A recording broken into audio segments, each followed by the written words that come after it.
in black, playing Pathfinder Kingmaker, and today we're gonna talk about the Sorcerer or Sorceress. I know in a lot of guides I say Sorceress, I mean Sorcerer. It's just a weird thing in my head that happens. I don't care about their gender, really. So, who is the Sorcerer / Sorceress in role-playing terms? In role-playing terms, compared to the Wizard who gets magic from outside of himself, the Sorcerer has it innate, and that's very much reflected in how the Sorcerer works, right? So, the Sorcerer has a thing called a bloodline, and he might be connected to a dragon, maybe back in his lineage. I don't know exactly how this happened. That he was a half-dragon. I don't know how these parents, you know... You know what I'm saying, and I don't know how that happened, but maybe it happened. Maybe a demon makes a little bit more sense, I guess. Can be a half demon and stuff like that. So who is he then in gameplay terms? Well, compared to the Wizard, which gets his spell, he gets a lot of spells. He gets a breadth of spells, and he's very good. The Wizard is often considered to be the strongest character in pen and paper Pathfinder. I would consider Sorcerer as the strongest character in Pathfinder Kingmaker because it's a lot of differences. We're gonna talk a little bit about that also, but I want to mention, as I always do, because it's quite customary to say how strong is he along the two axes, right? The combat prowess versus utility. I always take the fighter as an example. 100% combat prowess, 0% utility. I would put the sorcerers at there. I said sorcerers again. At 100% combat prowess and 30% utility. That comes from the fact that they have a lot of spells. You don't have them as much as the Wizard, but you still have a breadth of spells, and you still have a lot of utility spells, a lot of buff spells, and depending on your party composition, you can often, since you have so many spells, which is kind of the selling point with the Sorcerer, that they have so many spells, buff them up enough. So, the Sorcerer compared to the Wizard studies books, right, and he can acquire a lot of spells, but the Wizard has very few spells he can use every day. The Sorcerer has a lot of spells. He has the most spells of all, not counting maybe the Magus, which at level 4 can replenish his spells. If you don't count that, it has the most spells of all spellcasting classes, and he can also cast them spontaneously. That means that he doesn't need to prepare a spell, because in the Wizard, if you want to play a Wizard, you have to go into your spell book, and whenever you level up, you have to prepare, okay, I want to have this spell every day, and this spell every day, and this spell every day, and you can only use those spells that you prepared. The Sorcerers can cast anything, but they have a limited number of uses per spell level. So let's say I'm level 1, I will get something like 4, 5, 6, depending on how much charisma I have. I will get that many spells that I can use per day. So the Sorcerer is charisma based compared to the normal Sorcerer, I should say. Normal Sorcerer is charisma based compared to the Wizard, which is intelligence based, and that makes him go better with other classes. It's a very good class if you want to maybe sidestep into Paladin, if you want to do a melee thing, which you can do. The Sorcerer, by the way, has a very bad melee progression, very bad progression. It's the same as the Wizard, and it has a d6 hit die exactly like the Wizard, but there are ways of remedying these. Either you can go into transformation, which in some bloodlines you can be able to pick it up at level 13 or something like that, and that can turn you into a fighting beast. And you can also go into Dragon Disciple. Keep in mind though that if you go into Dragon Disciple, you need Arcana 5, and if you're interested in doing that, then check out my guide for the Dragon Disciple. Or if you're really interested in building a good strong melee Dragon Disciple, being able to cast a few spells but more being focused on melee, then check out my strength guide, Strength Monster Guide, also link in the description. So the Sorcerer has a bad melee progression. They had a medium spell progression, or medium fast, I should say. If you compare their progression of spells to the Wizard gains a level 2 spell at 3rd level, but the Sorcerer gains it at 4th level. And except for that, after that, he's as fast as the Wizard. 2 levels, new spell, 2 levels, new spell, 2 levels, new spell, and goes on and on like that. So he gains a lot of spells, not as much as Wizard, but he gains still, you know, fast. He has a fast progression. It's not like a, you know, like a Paladin or like a Ranger or something, which is insanely slow progression. It still has a very fast progression, I think. So, the Sorcerer, there are a couple of different subtypes, and there are a couple of different heritages, and all of these heritages and subtypes kind of changes the identity of the Sorcerer, and it makes it into a very versatile class. And I would say that this class, not only is it very good for unfair difficulty, which is what this guide is geared toward, it's also very good if you want to do special stuff, like if you want to do a solo character, for instance. It could be very good to create a Sorcerer, because we have so many spells, and it's often in Pathfinder Kingmaker, it's better to have many spells rather than to have a few select spells, which is, I guess there's a difference there, because in like pen and paper, You won't have time to rest as much, and maybe you won't be able to have all these spells, but you need a few key spells, so the wizard is better there. But in this game, you will be able to rest any number of times, and you will have so many spells with the sorcerer. And that kind of lends you more into a damage dealing spell class there, where the wizard is often a buffing class, and the sorcerer is more of a damage dealing class in a way, because you have so many spells. Because if the wizard tries to do the same thing as the sorcerer, they will run out of fireballs, they will run out of arcs, they will run out of all the resources, but the sorcerer can just keep going and just keep throwing out more and more spells, which is very good. And also it's very good because in the early game in Pathfinder Kingmaker, everything will have such high saves that you need to use spells which bypasses their spells. Again, if you want a guide for this, then check out the link in the description for my very specific build guide for the Sylvan Sorcerers, which we're also going to talk about today. So that makes him very strong in the early game.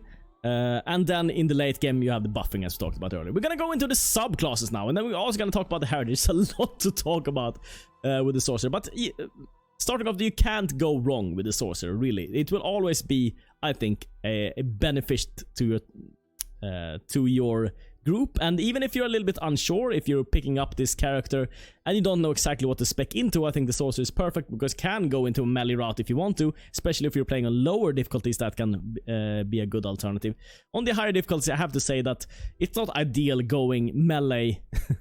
Melee classes are a bit, how should I say, they deal a lot of damage, yes, but they're not as good as spellcasting classes, in my opinion, in Pathfinder Kingmaker, because if a character dies, it's very annoying. You have to resurrect him, you have to have a special scrolls, resurrection scrolls, you need to have a high level cleric, you need to have diamonds or diamond dust to resurrect them. It's very, very, very annoying to do that. So instead, having something like summons or an animal companion, both which are very easy to acquire for the sorcerer, is ideal in the tanking role, but you can do that also. So the first sorcerer subclass is called the Imperial Sorcerer, and the Imperial Sorcerer compared to regular sorcerer is based on wisdom instead of charisma, and that makes it so that it's a little bit better somewhat depending on how you want to subclass and stuff like that. We're not going to go too deeply into that, but for instance, you can go into Monk and you can use your wisdom bonus to your AC, which is quite nice. If you also couple this with having a high dexterity, you can make a very good solo character, maybe going something like Eldritch Knight. I don't normally recommend Eldritch Knight, but for a solo build it could be quite solid, I admit. A lot of you pointed that out in the comments, by the way. So, Imperial Sorcerer. It's based on wisdom. Wisdom is also good because if you have a high wisdom save, you can hit a high will save, and you can get more to your perception, and a lot of very good items are hidden behind perception checks, so that's quite nice. It's a very defensive class. They don't get super good spells, but we're gonna go through them very, very briefly. You get resistances. This is not a spell, this is just an ability that you have on your character. You get to resist energy, which is quite nice, especially in the early game. There's a couple of places, especially there's one called Candlemere, where you need a lot of electricity to, or resist electricity to actually get past that stage. You also get protection from energy, which can be the upgrade to this, where you can absorb 12 points per caster level of a damage type, and this essentially makes you immune to that type. You can play Minesweep with all the traps in the early and mid game before they gain more dangerous effects when they're still just fireballs and stuff like that. You can just cross protection from energy, fire, and just walk through with your entire party, because everyone in the party gets a unique shield on them. You get channel positive energy, but only one. Channel positive energy is good because if you have healing in your party, you will automatically rest when you sleep. Otherwise, you won't do that. You will only replenish your spells. But if you want to actually heal your characters, you either need to have healing potions, or you need to actually have characters which can cast healing in your party. So that's quite nice. But you only get one, keep that in mind. Flame Strike is a decently good damaging spell, but not amazing. The Spell Magic Greater is a good ability, but not super useful. Most of the things that you want to dispel are not dispellable. There are things like diseases, negative levels, negative attributes. This can't be dispelled. You need a cleric, or you need someone who casts a cleric spell through a scroll, so you can't get that. At level 15, you start picking up some nice stuff. You get the Wings, which are quite nice. You get Banishment, which is a decent but not amazing spell. You get Conviction, which makes you gain spell resistance against evil spells and spells cast by evil characters equal to 11 plus your sorcerer level. It's nice, there's a lot of evil characters in this game. You get Sunburst, which is a decent damaging spell, but keep in mind that at this point you've probably finished the game. Most players finish at around here, 15, 16, 17. This is around the time where you usually end your playthrough. You get Summon Monster 9, which is nice to pick up there. And you get Ascension. You gain immunity to Acid, Cold, and Petrification. Resist Electricity 10, Resist Fire 10, and +4 racial bonus on saves against poison.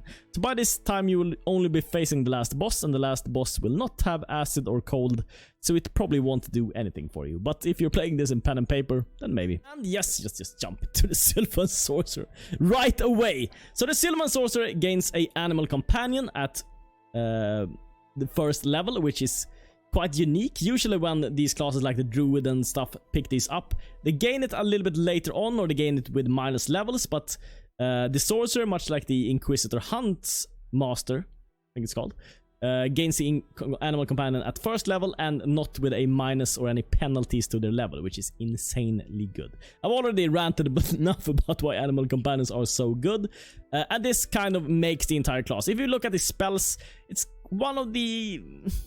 maybe not the best progression of spells. They have some spells and unique abilities that they gain. That are quite nice.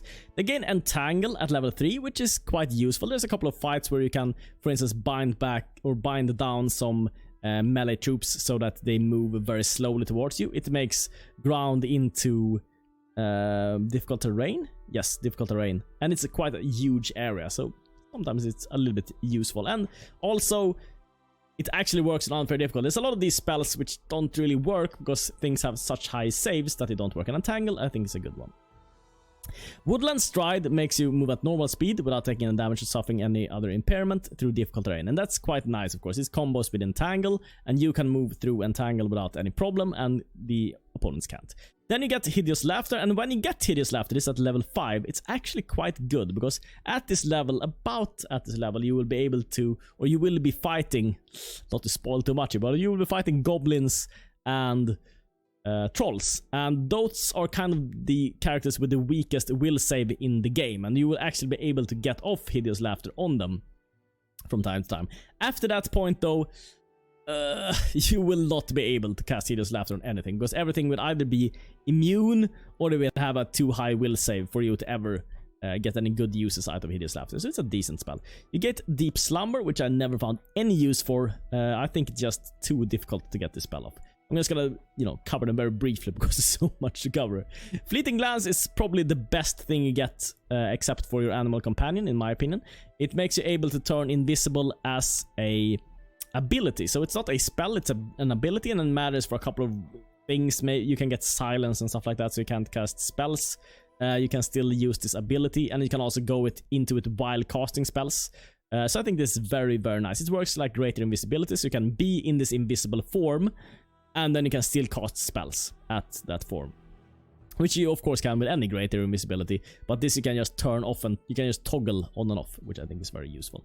Vine Trap is a spell which is supposed to hold someone down and deal damage to it. I didn't find many uses for it. Most things were either resistant to it at this point, or the damage didn't matter, or yeah, not super impressed by this. The Spell Magic Greater is decently good, but mostly it's good against ground-based effects, in my opinion. A lot of things which are cast on your character can't be dispelled by the Spell Magic Greater. The Spell Magic Greater is more for like spells which are used usually in combat kind of thing. It's not something you can use for like negative levels, negative stats, sicknesses and stuff like that, which are the things which are hardest to get rid of. And if the Spell Magic Greater would dispel them, that would be amazing, but they're kind of natural things, so you can't really dispel them. But you can dispel things such as ground effects that are cast on the ground, like if there's a web or something, you can dispel it, and things like that. It makes the game a little bit smoother to operate in certain areas, especially in spider caves and stuff. You get Chainstaff, which I didn't find an use for either when I played through, where you get a Quarterstaff which can turn into a Tree Ant. And you get Fey Magic, +2 bonus on caster level checks made to overcome a creature's spell resistance. There are a couple of things with spell resistance in this game, but the thing is, the things which have spell resistance on unfair, you're not gonna hurt with spells anyways. And at this point, when you're at level 15, you won't be doing much in fight anyways. You will just be buffing up your Smilodons or whatever animal companion you choose, transforming them into a dragon. By the way, if you want to know what spells to pick up for this class, I would say you need Greater Heroism, you need Displacement, What else do you need? You need polymorph and you need wild growth. We can polymorph your smilodons or whatever creature you chose into a dragon, a brass dragon. I think I chose like every time. And you can also put heroism on them, displacement, blur, magic armor, and with all those spells on, they should be quite strong. If you also add in greater invisibility, they will be tearing through everything at this point. So you shouldn't even need to go into combat necessarily. You can just stay out and your dragons will just eat up everything. The last subclass then is called the Sage Sorcerer. And the Sage Sorcerer is based on intelligence compared to the regular Sorcerer, which is based on charisma. And much like the Wizard, it's based on intelligence. And intelligence has a couple of advantages. For instance, you can do some multi-classing. There's a couple of options where you can have, for instance, your intelligence bonus to your AC. Again, you can do this thing with dexterity, multi-classing maybe into Eldritch Knight or whatever you want to do. There's a couple of unique things you can do there, but we're gonna put that in a separate guide. We're just gonna talk about this guide generally, because this is not really a build guide per se. This is more an overview of the entire Sorcerer, and I don't want it to be 4 hours long. So, the Sage Sorcerer uses intelligence, and that has the benefit of you getting a lot of skill points compared to regular charisma. Charisma doesn't really add much unless you multi-class into like paladin or something. There's no real benefit of having high charisma overall. Well, you can get high persuasion, but except for that, not too much. Having high intelligence get a lot of skill points. Having high wisdom gets higher will save. It gets higher higher perception and stuff like that. So the Sage Sorcerer can be your skill monkey if you want to. I would maybe recommend it, but I mean, if it's the last option and if you want to optimize your party a little bit, and if you don't want to have a skill monkey in your party, then the Sage Sorcerer could be a fine skill monkey. So in my opinion, the best thing that they get, maybe, in my opinion, is the Arcane Bolt at level 1, actually. They get a Arcane Bolt that I can use. It's a ranged touch attack, so keep in mind that you need to have a decent high dexterity to actually be able to hit with this. It's a ranged touch attack. After all, you need to hit their touch AC. You can use this, let's see, 3 plus your intelligence modifier. Hopefully that's a modifier plus 5 on level 1, so you'll have 8 use of this. And this means that you will be able to have a lot of spells at level 1. And usually in the very early levels of your Sorcerer, you will be so low on spells that you need to rest essentially after every fight. And this makes it so that you can actually not rest after every fight, maybe. You can even get through the early game quite easily, I think, with having a couple of Arcane Bolts and a couple of Magic Missiles. So that's quite nice. I quite like that ability. As everyone, they get a bonus to their skills. These guys get +2 knowledge arcana. You get magic missiles, and these guys are kind of based on the idea that they can't be interrupted while they spellcast because they're so concentrated or something. I don't know. You get +2 bonus on concentration checks, and then it keeps it +3 and +4. I don't think concentration checks is something you need to worry about too much in this game. Usually, if you plan your party correctly, your wizards or spellcasters are going to be way out of combat, and they're never going to be really targeted by anything. So they're just going to stand on a distance and just lob spells. Think of them as artillery pieces. They're not made to be disrupted, really. If they're disrupted, you probably lost the battle anyway, so I don't really like that. Also, at 20th level, in my opinion, they get kind of like the weakest 20th level spell. I mean, some of you are maybe gonna disagree with me, but I don't think concentration checks is that important. All the concentration checks made to cast a spell or use an ability are automatically a success. The only good use case I would see for this is there's a couple of things like area of effect things which are very big in the spell, where if you stand in them you have a chance to get disrupted. For instance, if you stand in a web, you have a chance of doing that if you're up in like a spider cave or something.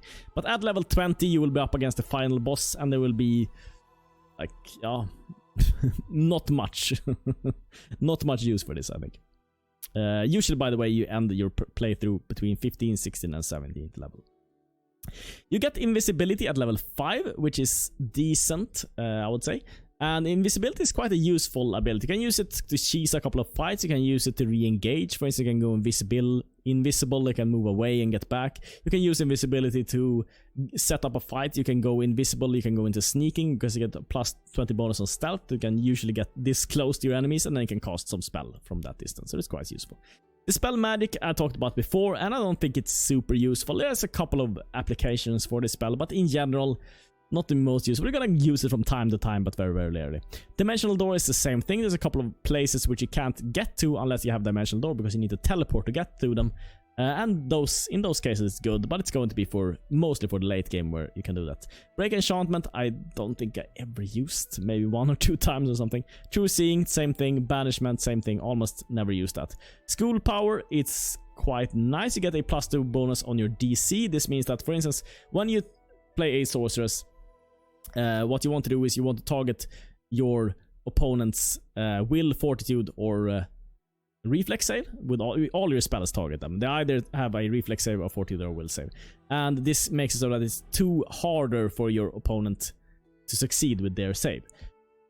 Usually though, I don't think this is much of a problem for the sorcerer, because usually you have so many spells and you don't need to prepare spells like the wizard, so you're gonna be able to try. You're gonna be able to, let's see, okay, let's first cast a reflex save, maybe an arc for instance.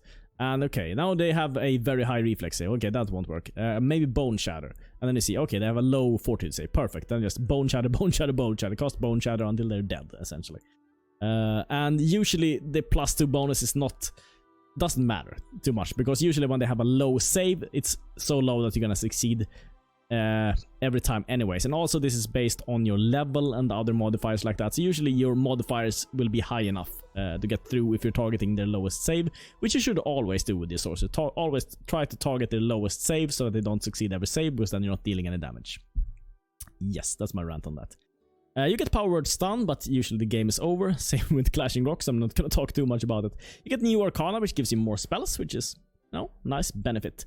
And that is pretty much the Sage Sorcerer. So, let's go about creating the Sorcerer. I'm not gonna go too deep into this. This is not going to be a complete build guide. It's just going to cover briefly how to create a Sorcerer. We're gonna talk about some different options that you have. So, let's select Sorcerer.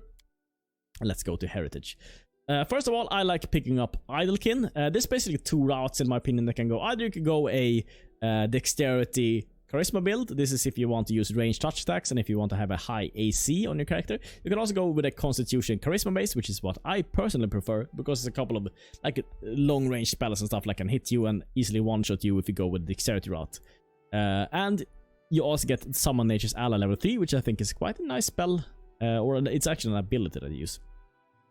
And it's actually quite nice to have a couple of summons that can tank a little bit for you now. So, we're gonna talk about the bloodlines. I'm just gonna touch on them very, very briefly on what their different applications are. The Abyssal Bloodline is for you if you want to create a sorcerer which can go into melee. It will not be able to go into melee until 13th level, so it's quite late game. It's just before the final boss you will be able to do this. But you can use Transformation, give you a +4 enhancement bonus to Strength, Dexterity, Constitution, Natural Armor, AC, +5 Competence bonus on Fortitude save, Proficiency saves, and your base attack bonus equals to your character level. So there's a couple of unique builds that can take advantage of this, but it's very, very late game we can use this. And also you can't use spells while you're transformed. You get an insane bonus to your Strength. You get +2 at level 9, increases to level +4 at level 13, and +6 at level 17. And this, of course, stacks with your transformation. So you will have an insane, insane amount of strength on this character. And it will be quite decent. But keep in mind, this is for the late game. In the early game, you won't be able to do anything like that. The only thing you will be able to do is just grow class. Next is the Arcane Bloodline. It's very similar to the Sage Sorcerer, but they still use Charisma instead of Intelligence, and they use the Arcane Bloodline Arcana, which makes their, let's see here, Metamagic Feast that increases the slot by at least 1, increases spells DC by 1. It's just a nice bonus. Nothing special to talk about here. I think that if you want to go with this class, it's probably better to go with the previous class, but it's nice having an option where you're still charisma based. I quite like it. I like it to have that option there. It's pretty much the same for the Celestial. The Celestial is the same as the Imperial, but it's based on charisma. Then we have all the Draconic Bloodlines, and all the Draconic Bloodlines, in my opinion, they're just a thing that you go into if you plan on speccing into